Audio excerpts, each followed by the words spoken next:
etiquette to start off with our sheriff, since he represents the whole entire county. Can we do it that way, Sheriff? Are you comfortable? Okay, come on up. Thank you.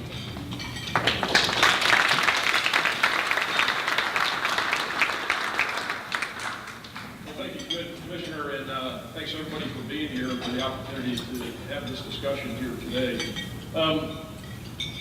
First and foremost, I think what is important to keep in mind is that our primary responsibility is what goes on here in Pinellas County. We cannot control what happens on the national stage, the national narrative. It does impact us, but we can't control that. So what we need to be most concerned about is what's happening here in our own backyard. And I'm going to, at the risk of using a lot of data, and sometimes people get confused by it, and it can cause people to get lost, but I'm going to take that chance here today. Because I think one of the best things we can do is to use objective information to look at what's going on here, what's going on in our community, what's going on in our own backyard. Because again, we can't control what's going on in Chicago and Los Angeles and New York and all these other places. So put a local perspective on this, and I'll touch a little bit about some of the national numbers and data, but put a local perspective on this. And for those of you that are not familiar with the Pinellas County Sheriff's Office, we have about 3,000 employees in the Pinellas County Sheriff's Office, about 1,500 sworn deputies. We run the 28th largest jail system in the United States with an average daily population of about 2,800 inmates. On any given day in Pinellas County, there are about 7,000 people that are in some form of custody status under the sheriff, whether that's in jail, on probation, etc. Overall, the Pinellas County Sheriff's Office is about the 15th largest out of almost 3,100 sheriff's offices in the country. So, looking at a national landscape and how law enforcement fits in, there are, as we know, about 320 million people in the United States. About 18,000 law enforcement agencies, including those 3,100 sheriff's offices, about 800,000 law enforcement officers, and about 380 of those law enforcement agencies are within the state of Florida, and we have about 46,000 sworn law enforcement officers in the state. If you look at 2015, there were 60 people who were shot by the police in 2015. Now, contrast that a little bit to what happened to the police. So we had about 60 people who were shot by the police, and there were 6,344 incidents of law enforcement officers assaulted during 2015, with almost 1,600 of those incidents resulting in an injury to the officer. 73 times during 2015, Pinellas County Sheriff's deputies were injured while making an arrest. And during 2015, there was one law enforcement officer who was feloniously killed in Florida. So bringing it more narrowly down to the Pinellas County Sheriff's Office, we respond to about 550,000 calls a year for service. Citizen contacts are much more than that, and probably well exceed 1 million a year. In 2015, deputies used force to effect an arrest 1,345 times. Out of 550,000 calls and 20,000 arrests. So force was used in 0.2% of all calls and 6% of all arrests. Now think about this number for a second.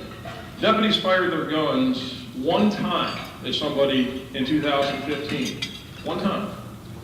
And over the last 8 years, which means about 4.4 million calls, because we run about 550,000 a year.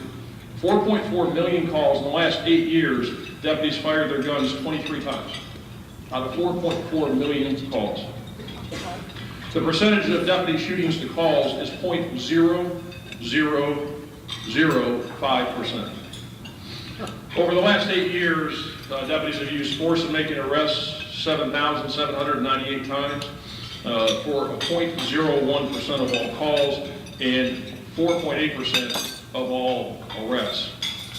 So as you can see by this, the amount of times the deputies are using deadly force or using force at all is extremely low here in Pinellas County in proportion to the number of citizen contacts that are occurring.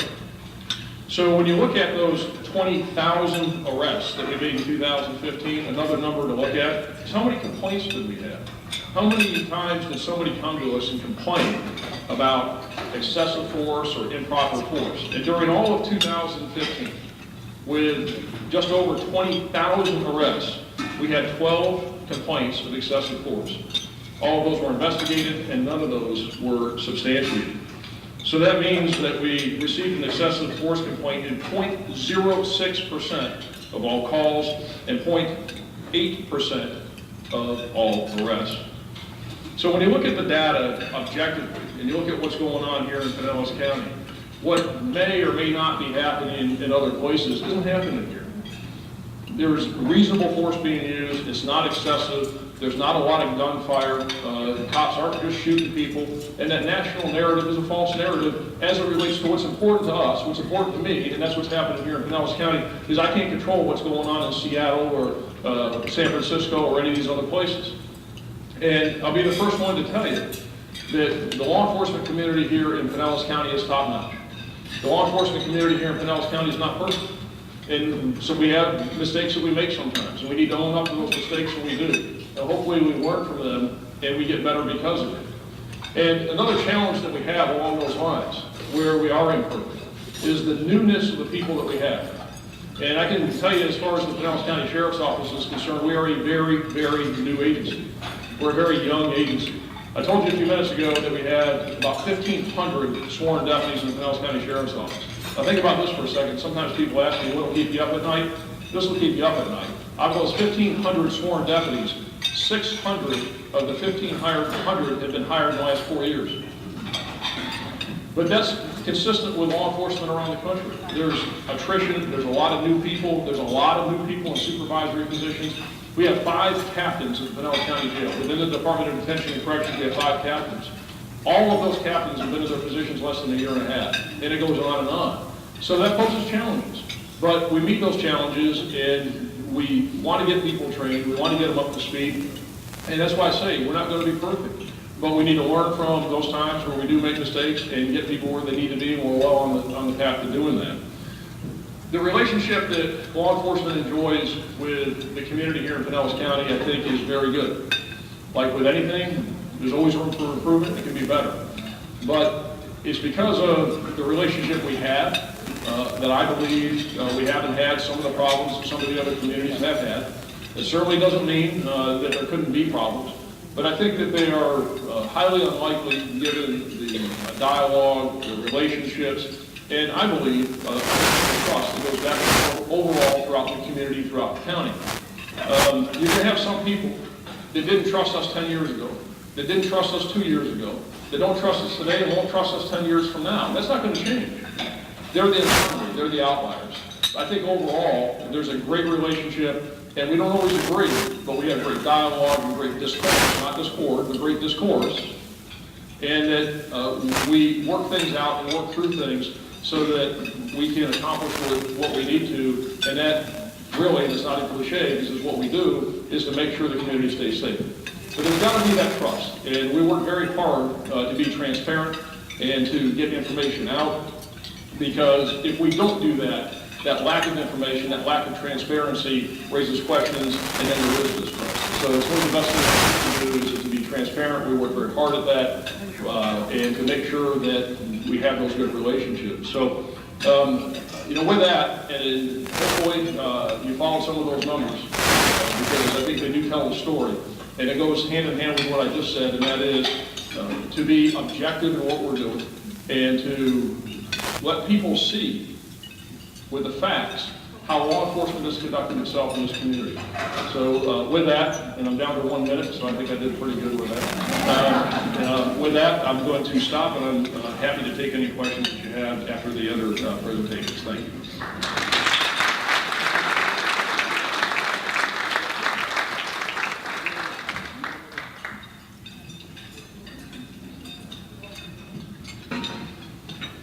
Good afternoon, everyone. My name is Tony Holland, I'm Chief of Police in St. Petersburg. Get rid of some of that noise there. And I'm just gonna go over a couple of things that the sheriff didn't cover a bit for St. Pete, but I think he gave you some great numbers. We should be looking at in our county. And again, just like the sheriff, we can't control what happens outside the county, and for me, I can't control what happens outside the city. Well, they control what I have to deal with, what the officers have to deal with. So in the city of St. Petersburg, we have 562 sworn, and other civilian employees, and that gives a total of 770 employees. St. Petersburg, according to what you're asking, either we're the fourth or the fifth largest city in Florida, so I'll go, we're number 4. I don't like Orlando anyway, so I'll say we're number 4. And so we have to sometimes look at what they're doing. And with that, people always say, what the sheriff said, what keeps us up at night? What keeps us up at night all the time is my 562. Because every morning I wake up, I check my phone to make sure we still have 562. And before I go to bed every night, I check for that 562. So that's the most important thing. A lot of people, when we go to meetings, I'll ask us, how do we talk to our kids and how do we tell our kids about everything that's going on in the world? And I can tell you right now, I know the sheriff and I know Chief Slaughter, and I can tell you, for me, I have that same conversation with my 562 people every day too, to tell them how to be safe every day, because they have to deal with a lot of things that happen outside our jurisdiction. When we go to every meeting and we talk to the community, I always tell everybody we should start off by using a quote from Dr. King. And it says this: people don't get along because they fear each other. People fear each other because they don't know each other. They don't know each other because they do not properly to communicate with each other. So as we start to learn our community, what we've asked our staff and our people in this day and age is someone has to lean forward. So our staff, our officers, we're leaning forward. We're having those conversations about what's going on in the nation. A lot of you are aware we do a program called Park, Walk, and Talk, where the officer is responsible for he or her to get out of the car at least 1 hour a week and to have communications with the community. Not to make an arrest, but get out of your car and talk to someone for an hour. And I can tell you in this past 18 months, we've touched every neighborhood in the city of St. Petersburg. We've talked to everybody there. We also have a great partnership with the Rays that's helped us out. Along with our Park, Walk, and Talk, we have a program called Park, Walk, and Cheer. So when you also see kids doing something well in their neighborhood, they can give them a voucher so their family can go to a game for free. We just now started another program because we want the community involved in it, and we use their acronym called COPS. So everybody hears a lot of bad things about COPS. But COPS in St. Pete stands for Clergy's on Patrol. We've actually got the ministers out to walk with us so we can start that communication. And we do that every Friday. As the sheriff said, we are a very young police department, law enforcement. Of those 562, I can tell you 40% of the officers that have working for me have less than 10 years of experience. We've hired 133 officers this past year. These past 2 years. Today we hired another 20. We have another 25 in the academy. So as we move forward, I always say law enforcement is an inverted bell curve because we have a lot of young people on one end that we've got to learn, we've got to teach how to become police officers. Again, how to be involved in community policing. And what I told my staff, what we talk about to the community, we look at this as a race. It's a relay. And the biggest thing is, who are you going to pass that baton on to the next person? Who's that next person that you're willing to hand that baton on to? Because that's the next generation that's going to have to lead us to the next level. And also in the community, who's that next community leader that's going to step up and do the right thing in the community? Now, this sheriff is not going to tell you all the things that he's done, and I know Chief Slaughter's done a lot. We've done a lot of things in the background because we have meetings once a month and we talk about it. We don't get credit, and I also don't get credit for making arrests. It doesn't matter. If we can figure out a system on how to reduce arresting our youth, we're working on that. The sheriff already had a diversion program. St. Pete just started the Second Chance program, and we're trying to divert these kids so they're not charged. The sheriff next month is going to be presenting a plan to the city of St. Pete. And you don't know a lot about this, man. He's not going to tell you about how do we divert these young kids, young adults, from committing crimes. What can we do to break that cycle? So we are looking at that. We're working in the community. We started a program here that's called HOME, Habitual Offender Monitoring Enforcement. And that's with the Sheriff's Office and all the local police departments. And I can tell you, since we started this program, we've seen a reduction in St. Pete and our auto thefts. We've got kids that are in this program right now, you know, they're telling us, we don't want home, lock us up. Because they know every night someone is knocking on their doors, someone is trying to figure out where they are because we're trying to break that cycle. So we don't see them getting charges over and over again. Our Second Chance program for the past year, we've had 134 kids go through the program. We're at a 90% success rate. That means 90% of those kids have not re-offended again. So we are working on breaking that cycle. But we always, when something nationally happens, we always get the next thing is, what are you guys and gals doing? Well, again, like the sheriff said, I can't control what happens in New York or Boston or Baltimore. Only can look at our community.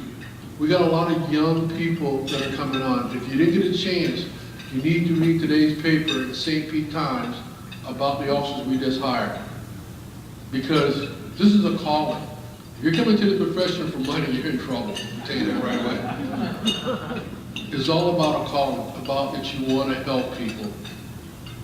Because if you were to ask every police officer out there why they got into the profession, they tell you the same thing.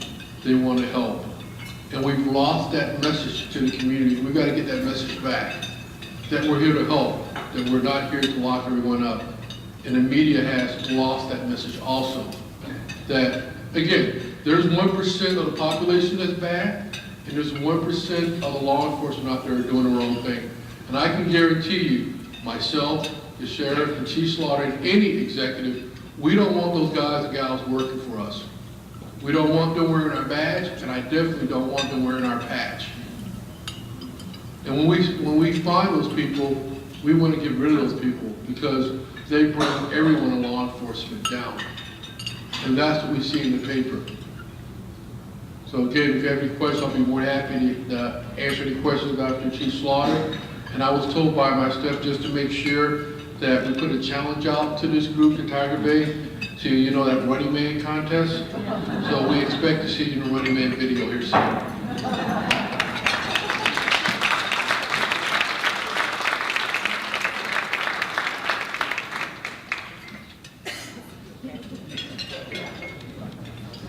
Thank you, Chief Holloway, for the dance-off. I'm Dan Slaughter. I'm the Chief of Clearwater Police Department. Very blessed to be able to follow behind Chief Holloway, who I was able to work with for many years, and I very much appreciate him handing me an organization that was running very well, and would humbly submit that I've tried to do everything I could to make things a little bit better and incrementally improve our community as much as I can. As you are third in line for the microphone, you find yourself having some very similar talking points, and so I will abbreviate some of my stuff, but I am a man who believes in contingency planning, kind of the whole Nassau 2 is 1, 1 is none thing, so I did bring kind of a backup, so I am okay. But with regard to the arrest data, and I think listening to the sheriff speak about use of force data, and we didn't collaborate on our talking points today, but I had some of the similar points to make, and in the city of Clearwater, just year to date, we've made about 2,700 arrests in this year, 2016. Of those arrests, only 179 of them required any degree of force, okay? And when I say any degree of force, the majority of them are very minimal, which means we may have had to take a person to the ground, or they may have resisted just mildly during the handcuffing process. The number that I found very interesting as the sheriff who spoke is our rate is 6%, which is tracking exactly what the Pinellas County Sheriff is tracking. So I think that shows some really legitimate consistency in law enforcement services being provided in this county, and that's a number that I look at as a very pleasing number. The comment that I would reiterate the sheriff's comment about how the national stage is impactful. It is very impactful in a local community, and I have a couple of funny stories or a couple of comments I would like to relay to you about that. This law enforcement profession is unique in the sense that if you go to a doctor and he does a very poor job, you just don't go to that doctor, you go to a different doctor, and you're mad at that doctor. If a law enforcement officer does something bad in Seattle, everybody's mad at law enforcement across the nation. And that's not a joke, that's serious. That is a legitimate, there is especially now, kind of a national message that gets relayed when something bad happens as far off as California. The part I find a little bit, to add a little humor to it, is when I was a younger officer, the Rodney King incident occurred, and there was a moment in time where people were kind of questioning law enforcement at that moment. But then fast forward, 9/11 happens, and then there was this national strong support of law enforcement, and there was this 29-year veteran guy, and we were kind of in the group talking about how it feels good to have this strong support from the community, and only the way a senior law enforcement officer can say, he says, until LA screws it up for the rest of us again. And it really kind of drives that point that, we are individual, we do a very, very good job in this particular area, but we do have to, manage, I believe, the national message. I think there's a point to be made that law enforcement has their hands in probably too much stuff. And I think that's important that message is at least at some point discussed. Law enforcement is challenged to get involved in economic development, education, job creation. As we go around and engage our community and get the feedback and the things that are causing strife in the community, those a lot of times are the issues that are being discussed. Now, I think it's appropriate for us, and I take great pride, and I think both Sheriff Gualtieri and Chief Holloway do as well, based on many of the programs that they've implemented, and we've at Clearwater even sustained a few and created some of our own. There's a point for us to seed some of those programs, to lead those programs, to create some of those programs, but the understanding is, in my mind, is the community decides what kind of community it's going to have. It really comes down to the community. And if the community has an issue with a crime issue, drugs or whatever the crime topic may be, it's incumbent on them to really play an active role in clearing that. If the community's not going to call me and complain about the issue and support me when I have to go in front of the judges and the public defenders and argue my case, I'm really standing alone, and we're behind a losing battle. Now, what I think also should be mentioned, and I think Chief Holloway's point about people not being shameless promoters up here, is some of the wonderful things the Sheriff and Chief Holloway have done, and we've committed resources to through our really functional collaborations. These task force that we have been participating in, that we've been providing resources to, they are countywide problems. We are no longer in an environment where the city of Clearwater has a fence around it, and the issues that I'm dealing with in Clearwater aren't somehow, whether directly or indirectly, related to St. Pete, North County, and throughout the whole county. People travel more than they do, they're more mobile than they do, and more mobile than they've ever been before, and so I think there's a really good message to be there. Now, to kind of go to my contingency plan, since those are a lot of the things that we've already discussed, I wanted to talk a little bit about a strategy that Clearwater did, focusing on what I felt was very easy for Clearwater to kind of where I thought we were in a little bit of a disconnect with our public. When I took over, I really started delving into the USDR stats more so than I had ever done before, and it was very clear that our residents were victimized by burglary and theft offenses, okay, from a volume standpoint. I mean, in significant numbers. And so it became, as I looked at the problem a little more, as the officers do this more and more often, it becomes a routine. And I felt we weren't really, as an organization, taking it as seriously as we needed to do to try to drive the numbers. Now, John Bennett and Chief Castor had made a comment that stuck with me when I was a major about victimization and about having less victims. I remember Jane Castor specifically saying that, I want less victims. And so it became, to me, this larger number, I might be able to make a larger impact. So my team and we created this program that we call RID, it stands for, there's got to be an acronym in law enforcement. That's like the first thing. They teach us that in the academy. Reduce opportunity, increase awareness and prevention, and develop suspects and arrest offenders. So I wanted to not only push a prevention message so that we had less victims being victimized from a prevention standpoint, and also wanted to do a better job of doing effective closures. And by effective closures, my staff hears me say all the time that I will not arrest my way out of a problem. Okay, I truly believe that I will not arrest my way out of a problem, but I do want to be able to have the strongest case possible so I can seek the most efficient outcome for the public and for the victim and for even the offender at times. So we created this program. Every organizational component in Clearwater Police Department has a responsibility with this plan. It breaks down to driving the social media message of prevention. It breaks down to the training department, making sure that they teach this component and how critical it is to our success and to helping our citizens live very, very satisfying, crime-free lives. And I'm happy to say that it's been very successful. In the term that has been in place, and these are just some stats that have come in recently that will be published soon. Our larceny and our burglary offenses are down between 13 and 15% in Clearwater. So 13 and 50% of the 3,000 number is a good number of victims less. So we're looking at well over hundreds of less victims than we had before, and I'm very proud of my staff for that component. But I think it's also a testament to how law enforcement in this county is innovative to the sense that they really do a good job of problem identification, developing a solution, implementing a solution, and then measuring the solution as it goes forward to see if it actually has the yielded outcome that everybody looked for. I'm not sure. I think I might have missed my minute. I don't know where I am, but I am all complete. And I thank you so much for allowing me to be here to talk to you today, and look forward to some questions.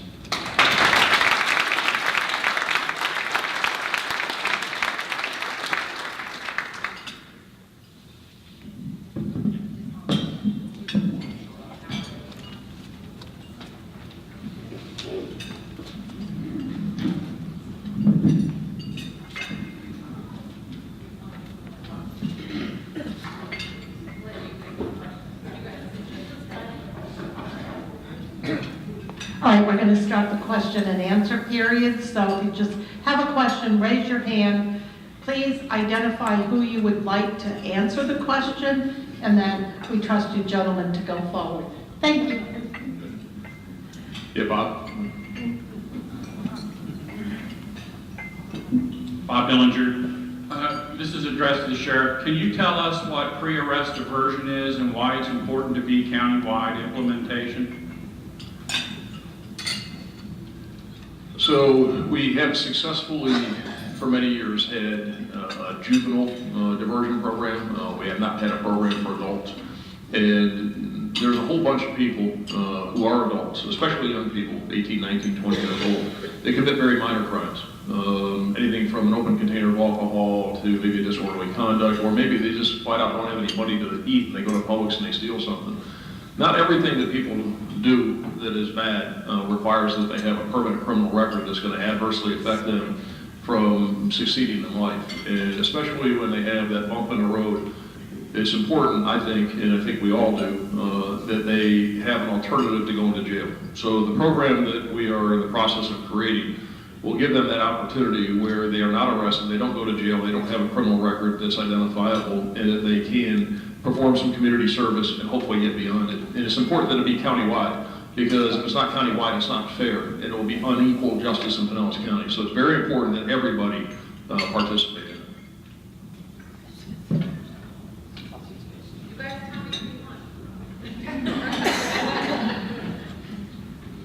Good afternoon, Ann McMullen with Doyle Wealth Management. First of all, thank you for your service, for protecting us, and for being here today. We really appreciate you very much.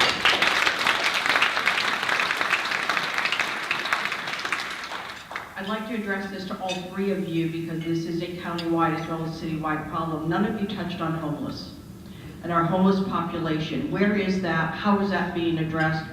Part of that is an addiction problem. Part of it is mental health. How are we addressing that, both as a county as well as citywide, to alleviate that?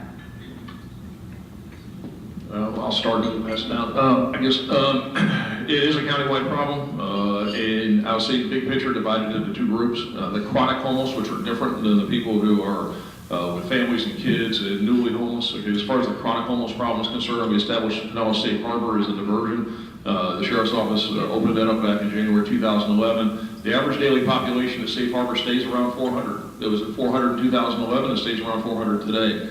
The point-in-time count that the Homeless Leadership Board does, which I serve on, shows that the numbers overall are down as far as homelessness is concerned, but it's still a very serious problem. It's something that we probably will never solve, but I think we're making some progress with it. The numbers are down. Most of those people have serious mental health issues and/or substance and alcohol abuse issues, and that's where the focus needs to be. They need counseling and case management, and that's where the largest hole is in the system. My view is a master case management system. If these people could do it by themselves, if they could fix it on their own, they would. They can't. They need help, and they don't belong in the jail. They don't belong in the criminal justice system. In the city of St. Pete, we're seeing a reduction in homeless. Our biggest issue is spice, because they're just making it affordable for the homeless people. So we tend to make a lot of risks with the people that are using spice. We're hopefully going to change the law on that. And we do a lot of medical calls on that, because they will smoke until they pass out or something. No one knows what's in spice. So our population in St. Pete is going down. But we still got a lot of work to do. We have a team assigned just to work for that. The city of Clearwater has, for years now, about 2.5 years, has implemented a homeless strategy in itself. And it's not just a police department issue. And I alluded in my comments that, you know, it's almost beyond a police department problem. The majority, I believe, of the people we engage that are the ones that are chronic, that are actually result in calls to EMS or calls to the police department, are mentally ill and have substance abuse problems. And there has been, our goal is to kind of try to drive them to those services, even if we drive them to Safe Harbor, where they may get that initial engagement. And if they get that engagement 100 times, hopefully 101, the light bulb eventually goes off, and they take some of those things seriously. But I find my job with regard to the homeless, though, playing a lot more of a role of making sure that other people's bias don't try to force us to do something that is unconstitutional and inappropriate.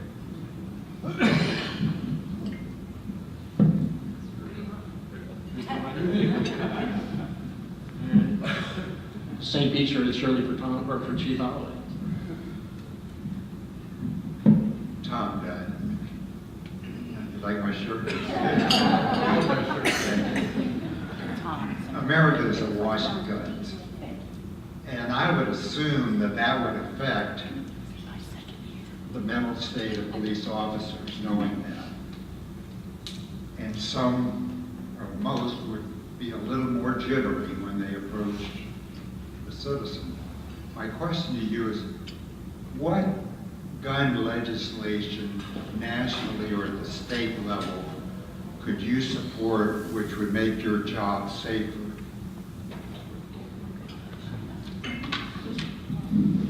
I guess that one's for me, I guess. I'm not a fan of open carry. I mean, I'll tell you, as far as what a strategy I think should be given really serious thought before that moves forward. And it's probably not a popular thing to say. I am a firm believer in the Second Amendment. I am a firm believer in the ability of people to obtain concealed weapons permits and to own firearms and to protect themselves. But when you look at the situation in Dallas, to me, I can't imagine that I have my officers that are being shot at by a person with a rifle, and I have people just walking through the crowd that have rifles and trying to figure out who that bad guy is. And to me, that just creates a burden that I'm not sure that you can expect law enforcement to mitigate and keep your community safe and all. So that would be my first comment, or my first blush. And I have to agree with Chief Slaughter. After seeing what happened in Dallas, the same thing, because we also were talking about, they were focused on their target, but they kept turning around their backs and people walking behind them with rifles. So they weren't sure exactly who's the bad person, who's the good person. So that plays into their mindset. When we had the Pride Parade in St. Pete, I was quoted in the press by saying, please leave your guns at home. And again, I'm a big supporter of the Second Amendment, but if you look at this room right now, if someone was to pull out a gun in this room, who's good and who's bad? And we've got a split-second decision when we walk in that door to identify the person and decide if that's a good or a bad person. So, again, you have to look at those things very carefully. I'll answer that question. One thing I want to add to Ann's question, and just think about this and what we're doing with Safe Harbor and the homeless problem. It costs you $125 a day to house somebody in the Pinellas County Jail. When we opened it, and still today, when we're housing those 400 people a day at Safe Harbor, it's $13 a day. So big difference, and they're getting services there. I think that's an important number I want to add. As far as the gun issue is concerned, any of you that have followed it in the last couple of years know where I've been on it. I've been out in front on it. I chair the legislative committee for the Florida Sheriff's Association. I spent a lot of time in Tallahassee, and they went after me pretty hard this past year with a bunch of lies and a lot of false narrative. I too support everybody's right within reason to carry concealed, the Second Amendment rights. We have good laws that are on the books in Florida today. They work. They don't need to be changed or liberalized. And what I mean by that is to allow for more circumstances for carry, and certainly not open carry. I adamantly oppose it. I'll continue to do it. It's not good for Florida. It's not good for our community. And there's a huge, huge false narrative about it.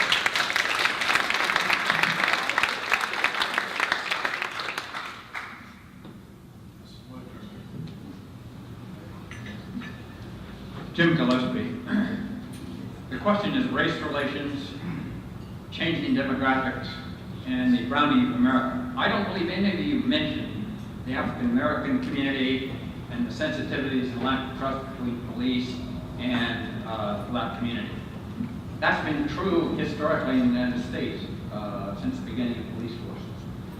Could each of you address how you train your officers to be sensitive to Latinos, to blacks, to Asian Americans, and what they go through in the academies that allows them to respond properly, diffuse situations rather than resort to their weapons? Because you dealt a lot with tactics. Well, I'll start first, since I've had an opportunity to work in two cities. First comes with education, teaching the officers what they can and cannot say, and then the other thing is mutual respect. A lot of people say when you need an African American officer to work in an African American community, bull. I'll tell you that right away. You need to teach officers how to respect each other, because it goes both directions. I was very fortunate to work in Clearwater, and half my team worked North Greenwood area. There were 2 African Americans, and the rest were white, and we got along perfect. Same thing in St. Pete. You just got to get out of your car. I said earlier, communication. You got to teach that to the officers. It's a learning curve for everybody, but the key word is respect. Both parties have to learn how to respect each other. And it's going to take time. And again, and just like the sheriff said, those 1%, it doesn't matter. If you don't like me, you're not going to like me today. You're not going to like me tomorrow. But the other 99% that I can get along with, that's what we need to talk to. Well, Clearwater, I think, is very fortunate that we've had a very positive relationship with our African American community, and I think there's some good reasons why. And I think it's because of picking officers that are civic-minded and that are really kind of fit a particular type of mold. I think we all look for the same people, and it's like a fantasy football draft at the academy graduation. But the other thing I would say is, we are doing a lot of training. So not only Clearwater has the whole command staff has gone through implicit bias training several years ago, before it was a buzzword that they were putting in 21st century reports. Our patrol officers just received implicit bias training. And on top of that, it really also, I think, comes to the top down. You really have to make sure that everybody understands that the expectation is you treat everybody with respect. I succeeded in African American chief, and the community has embraced me no different because of my race, because Clearwater Way is just to be engaged, be involved, and be responsive, and a lot of it has to do with the community leadership too. So I agree with everything that's been said. I think that the biggest challenge we have, which we all have, every single one of us has, is the implicit bias issue. And if you're not totally familiar with it, the old story they added, or the example that's always used is that you got a guy and his son, they get in a car wreck. Guy dies at the scene. husband goes to the hospital. Surgeon walks into the hospital and says, I can't operate on that kid. It's my son. People sit there and scratch their head. How can that be? Why? Because they're assuming that the surgeon has to be a man.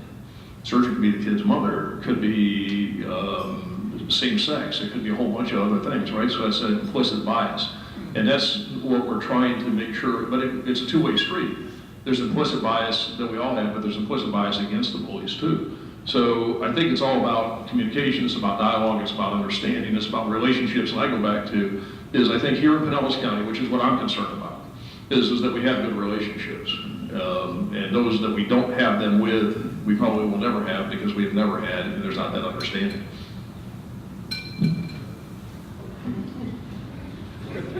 Go ahead.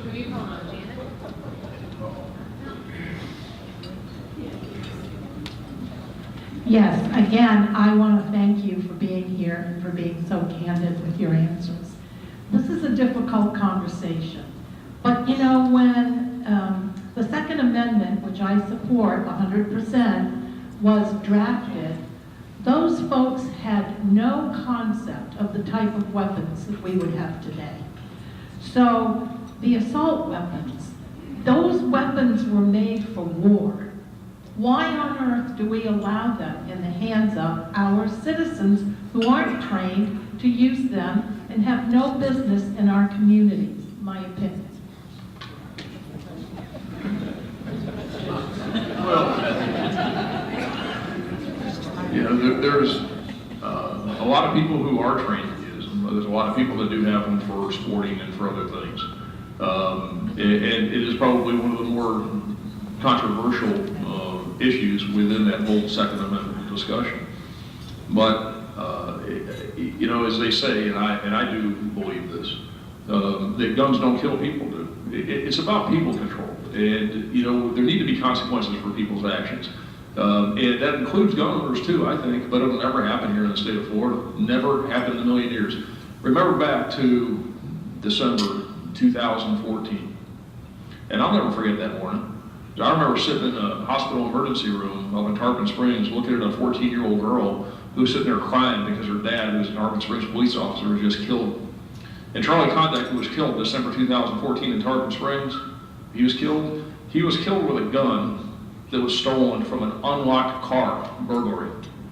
That's irresponsible gun ownership. There's a whole way to tighten this up. We all need to be responsible. And there's a lot that can be done that we can all do. I don't know if you wanted one from each of us. Yeah. I mean, the weird issue with these rifles that I find comical is when a law enforcement officer carries one, it's militarization of the police department. When a civilian carries it, it's something you can buy at Walmart and it's okay. So I find that kind of comical because I'm really seeking to do nothing but put tools in the hands of my officers that everybody else has. But when it comes to active shooter incidences or some of these very public, disturbing incidences that occur, they're probably going to occur whether it's a rifle, handgun. There's handguns, it's just may come down to how different they reload, quite honestly. So I'm not so sure it would really have as much of an impact that we would hope. But I think there is a dialogue that needs to occur about responsible gun ownership, because I never hear advocates for gun ownership saying, you know, those who have guns need to really, they need to publicly, I think, discuss those with some of the people that just leave the cars unlocked with guns in them. It's ridiculous. I agree with both, just responsible gun owners. I think the best thing you do look at the magazines. Do you need a magazine that has 30 and 50 rounds in it? Because that's what the question comes down to. And just like the sheriff and the chief both saying, it comes, again, responsible gun owners. We had a case in Clearwater where a guy came back from a hunting trip. He was tired, so he decided to leave his AR-15, his shotgun, 2 handguns, and ammo in his car, and the keys in his car, and he expected the next day everything to be in the car. And that gun was, those guns were somewhere on the streets today.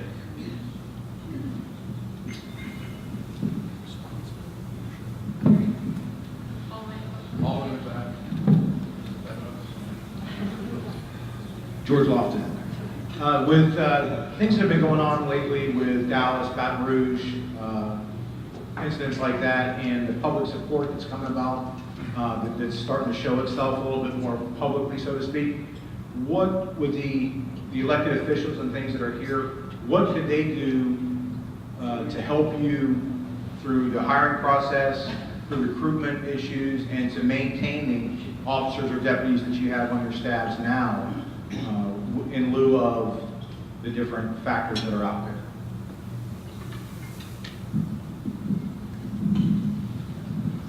Well, I think elected officials, some of them are doing it right now, just standing up and showing support for law enforcement. That's the biggest thing, because usually when these incidents happen, everybody just stands back and just waits for the dust to clear. But there are a lot of good politicians that are saying, you know what, we need to stand up and have a conversation. And that is happening. And the guys and gals want to know that you support them each and every day. So that's what I think that the elected officials should continue to do, just show support for us. Well, there are some that are going to say that I'm just, playing to the crowd when I say this, but I'm not. I'm being sincere about it. The Pinellas County Commission has been fantastic, and the reason why I say I'm playing to that, because Commissioner Long here, Commissioner Gerard's here, and others will see it, but the Pinellas County Sheriff's Office was just decimated during the economic downturn. We had to cut our budget by $108 million in 5 years. We cut over 600 positions. The strategic plan was keeping the lights on and keeping the doors open from day to day. We didn't invest in the infrastructure. We had a totally messed up pay system, and we weren't able to hire and retain people. And what the Pinellas County Commission has done in the last couple of years is, and Commissioner Eggers is here too, I've forgotten, Dave mentioned you, but seriously, the support has been phenomenal. And without that support, to get the pay system fixed and to allow us to build our infrastructure back up to where it needs to be, not where it was. We're not going back, and we shouldn't go back, because there was fat there and stuff that needed to be cut. But we need to be able to function, and the deputies need support. We need the right equipment, and they have done that, and that's what we need. I was going to say very close, and I don't want to pander the crowd, but as I talk to my colleagues that are across the nation, and all three of us up here have people that we talk to on a regular occasion, we benefit greatly by a very strong, supportive electoral body in all regards, whether it's the commission, even the judges, and I've never felt any issues or concerns or threatened by it all. Even the sheriff himself, as an elected official, has been very accommodating through collaboration, approachable, and I think that's what makes Pinellas better than anywhere else in the world. And so I will say that the commission doing something as simple as the ribbons that they wore at their last meeting, that has impact. Clearwater Commission Council did the exact same thing for ours. It has impact. And I just push all that stuff to my officers and let them see that, and that's how we get through all this strife and keep them motivated.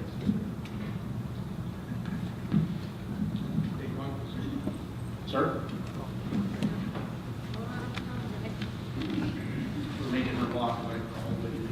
That's okay. I mean, this is my exercise. My name is Ray Neary. We're talking about like we have the problem. We don't have the problem. That's what you all said, right? But I don't know how it works in the cities, because I think you have CPOs. I know the sheriff does, because I live in the unincorporated area. And the CPO system is probably the best thing that's ever happened to our community. And we've got enough problems in our community. But, he also supports the PAL program that takes our kids off the street, and what it does is it exposes the kids to police officers, and they're now not the boogeyman, but they're the people that they trust and get along with. That kind of PR is invaluable. Do all of you have that kind of program? Sheriff's programs, but the Clearwater Police Department has multiple. We don't call it a CPO, but it's very similar. We call it the Liaison Officer Program.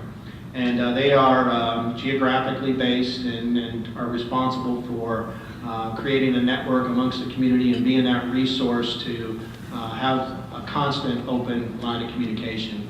To the point that we just expanded it to a new concept that we're toying with, where we have a school resource officer concept, but at the Parks and Recs buildings, at the recreation centers, interacting with the youth. We in Clearwater have an organization that everybody up here has actually contributed to this program, Clearwater for Youth, which is kind of our version of how PAL. We support a lot of youth sports programs and sponsors sponsorships to get kids into those programs where you get good mentors and good experiences and character building. Heck, we could probably list programs for more than the 10 seconds is going to allow me. And again, we all have the same programs. In St. Pete, we have a couple. Our first one is a CSO, Community Service Officer. They're responsible for a certain area. Then we have the sergeant, and then we have the majors. Every major has to contact his community coordinator in his district at least once a month to find out what all the issues are. Every sergeant has to contact the community person once a week to see what the issues are. And we took it to the next level, just sort of saying, using those officers for that. Every officer in St. Pete is responsible for community policing. Again, that's why we started Park, Walk, and Talk, because I want everybody to know who those officers are so they can solve the problem in their district. We don't want people running away from the badge. We want people running to the badge.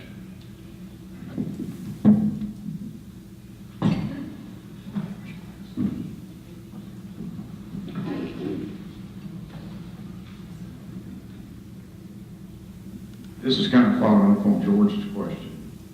I noticed the sheriff has a vehicle running around. Oh, Jack Tunstall. A vehicle running around where we're hiring. Okay. What can we do as just John Q. Public to help you with the recruiting?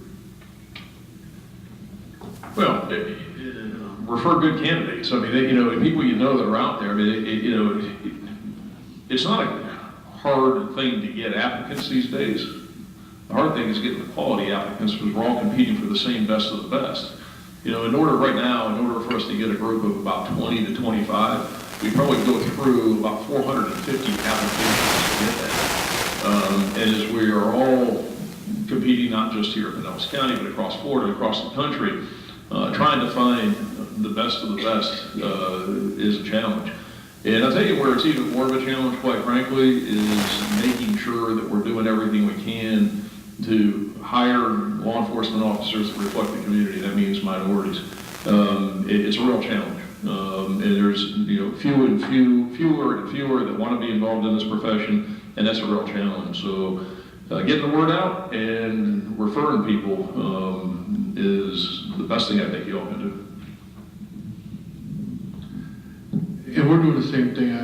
One of our councilmen, Councilman Montanari, and they're always asking, what do you need? Do you need more? Do you need more? And I said, yes, but the problem is, I think you need next 150 within the next couple of years. I know you need about 20 or maybe 30. I need 100 or something, and Tampa needs 200. So that pool is big. It's almost like fantasy football. We're trying to steal from each other all the time. He's got a card that says we're hiring. If he's not hiring you, then I'll hire you. So that pool is so big, just don't get information out because, again, in the Tampa Bay area, we're probably going to lose anywhere between 300 to 400 law enforcement officers in the next year and a half. So let's imagine we're all trying to steal from each other. So, and by the way, we're paying $8,000 signing bonus. I have Clearwater Beach. Yeah, I think the answer is obviously helping direct well-qualified candidates to us. I think, if many people in this room, I'm sure, have the opportunity to talk to high school students, to college students who may be trying to figure out what they want to do. I mean, I started as an aeronautical engineering major and took calculus and said, you know what, police work might be where I'm going. So not everybody's going to have it figured out at age 17. And so, there's family members, there's relatives, and you may come in contact with law enforcement agencies from outside of the state and say, or law enforcement officers from outside of the state, they're here vacationing, you like it down here? It's a really great community to live in and work, and I would encourage them to explore it. So, thank you, good question. Okay, everybody, this is the last question, so make it a good one. The lady back there had her hand up for a long time. Which one? Mine's probably Okay. My name is Vanessa, and I have family members that deal with addiction. I see that as a huge problem in this county. So what can we as individuals and as a community of commissioners and people who can pull strings do to help those people? Because they're not the only victims. I'm a victim. My family's a victim. What can we do? Make no mistake about it, law enforcement has never been able to and will never be able to solve the drug problem because it is an addiction problem. And there needs to be, again, going back to case management. I believe that where the void is with intensive case management and stop the cycle of just getting people into treatment, they're out, in and out, in and out. There needs to be long-term case management and following of these people because it's an addiction issue, plain and simple. And it's nothing that law enforcement will ever be able to solve. Pharmaceutical drugs, now it's heroin, it'll be back to cocaine. It's a cycle and it'll continue. And it's really up to the mental behavioral health and drug abuse prevention community to figure out a better way of managing these people, I believe. I mean, I alluded to it earlier, we won't arrest our way out of that problem, so law enforcement probably is not the most effective tool to deal with it. I mean, my brother-in-law died and he had issues with addiction and it resulted in his untimely death. So I think it's almost like cancer. Once you start having some really serious conversations about it, you realize that families everywhere in all social classes are dealing with it. And I just use, when I speak publicly about it, I like to try to get it in perspective with people. And it comes up a lot of times when talking about human trafficking that, no 8-year-old girl grows up or says it when she's 8 years old. She never says, hey, when I grow up, I'm going to be a drug-addicted prostitute. Something happened for her to get there. And so I think some of the exploring into trauma-informed interviews might allow us to get it deeper into the weeds and get people connected to some of those services that might be a little more effective in the future. So I think you'll hear more about trauma-informed interviews.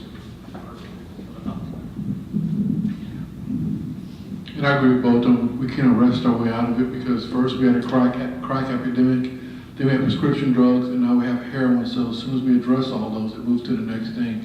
So it's almost like we need more clinics, more intake service to help these people on their addiction. Because once we take care of one problem, then another drug just replaces that one.